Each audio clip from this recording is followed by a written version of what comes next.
You have a project upcoming. It's important, but no matter what you do, no matter what you seem to do, you just can't get into the groove of things. You can't start on it. You know that you can do it. It just feels extremely hard, and you keep on getting distracted of actually doing it. Mentally, you have all the processes, but you're so distracted that you just can't do it. Because, for one, too many things are on your mind. Too many things are eating your attention. The thing is, most, if not all the time, if that is the case, your environment is the problem. Personally, I can't concentrate if it's a noisy environment. If there are people talking behind me, it's I'll be transfixed on that instead of what I'm doing. I just need complete silence for the best work. Right? I just need complete silence. And to do that, I need to change my environment. Right? I need to either make people shut up, or I'll just go somewhere else. Right? And I think that making people shut up is the harder of the two. So I'll just go somewhere else. Right? Going somewhere else will always succeed. Of course, there's more than just a noisy background. Right? But a noisy background contributes a lot. Think about trying to study in a burning building. Is that very possible? Even if you had an exam the next day, could you still study? No, you can't. You would be so focused on what's going on around you. There's fires around you. People are maybe screaming. It's yeah, no. Except for that old guy in Spider-Man. Except for that old guy. And therefore, the best environments where you can do the most work is the two silent scenarios, the two silent situations, right, where there's nothing really to take your attention, nothing noise-wise that can take your attention. Your phone's off, no notifications are coming, etc. I find that those are the best environments to do work, especially creative work, because in that environment you're just alone with yourself, no distractions except for yourself, and from that and because of that, you can have the greatest ideas. If you're constantly being distracted, it's so hard to be creative. It's so hard to come up with new ideas when you're distracted. The best times to be creative are when you're alone. It's also why, for example, shower thoughts. Right? We get some of our best ideas in the shower when we're alone. And the reason why we aren't bothered by the noise is that we're accustomed to it. The shower is running, okay, there's that noise, but it doesn't really matter, so we can just shut it off. The thing why noisy environments are such an issue is that unless you're accustomed to it, they will take your attention, because you're programmed to seek, or rather to pay more attention to novel things. Right? So whenever you are next to people, they're going to be saying the same things over and over again. If they were, you could just tune them out, but they won't be. So it's always going to be a potential stimulus. And then other times, regardless if you're in a super silent scenario, regardless if you don't have any distractions, sometimes you just aren't in the right state of mind to do taxing work, or to just even function. Right? Sometimes you just can't think. For me, I can't really do creative work after or I can't do it well after a long day. I do it the best at the start of the day. I've certainly tried. To do creative work. It wasn't the best, right?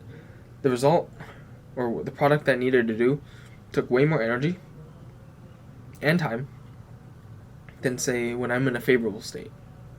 Right? More time, more energy, and arguably less quality. Arguably. But, come on. That's not very favorable. And so to fix this, some solutions is change your environment or leave. I said this before, if your environment is distracting you, change it. If there are too many distractions, get rid of them. If your phone's buzzing off, every 5 seconds, put on silent mode. Turn your notifications off. If you can't change your environment to limit the distractions, just leave. Just leave and go to another environment where it is conducive to what you want. I found that just changing the environment can do wonders. Honestly, I had a day where I was really struggling to study and to do work.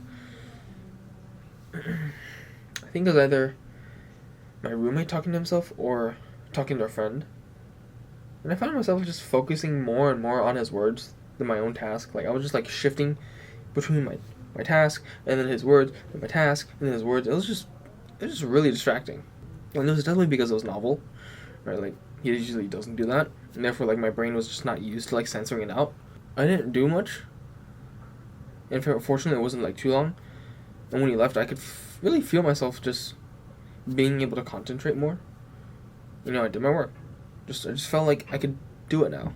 Like it just showed to me like how important your environment is. I mean, you can also say, what are the chances that I just fucking hate people? I mean, I wouldn't discount it, but like, I mean, I do get quite irritated at people. At some types of people. But I don't think that's the case. I don't think that I just absolutely despise every single person in the entire world. It's like, get away from me. I fucking hate you. Don't even talk to me. Don't even look at me. Don't even exist in my sight. Just be gone. I don't think that's the case.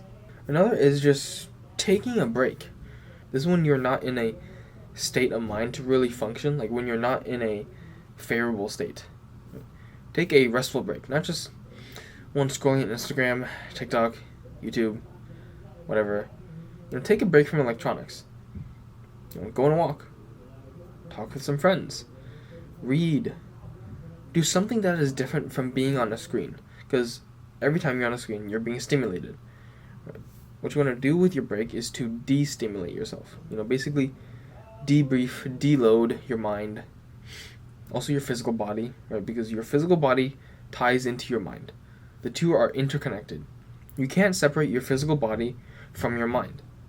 For one, your mind is in your physical body. So that's kind of like, okay, just try to separate the two. You can't. Personally, I found something that really helped is just like looking somewhere else. Like just not looking for my screen. Just, I don't know, looking at the ceiling, looking at the wall, maybe also massaging myself, As I said, physical body ties with the mind. And the break does not need to be like extremely long, It doesn't need to be like 10 minutes, or it doesn't need to be like 30 minutes, or even 10 minutes. Right? 5 minutes is probably enough. I mean, it certainly can, but like if you're on a time crunch, you can't exactly do that now, can you? But the thing is, you also don't want to go too far and use a break as an excuse to procrastinate. I mean, it's extremely tempting, and I've certainly done it before, but you want to avoid that as much as possible. And so at the end of the day, it's more than likely that there's something distracting in your environment that you can change, right? And therefore you'll be more productive. Like, there's an overwhelming chance that it's something in your environment and you can change it. You can either silence your phone, you can do something. And if you can't, you can go to another environment. Right? At the end of the day, it's something you can do. If you're not in a good mental state, you can take a break. It's something you can do. Right? No matter what, at the end of the day, if you can't concentrate to do your work, you can do something. You can still do something.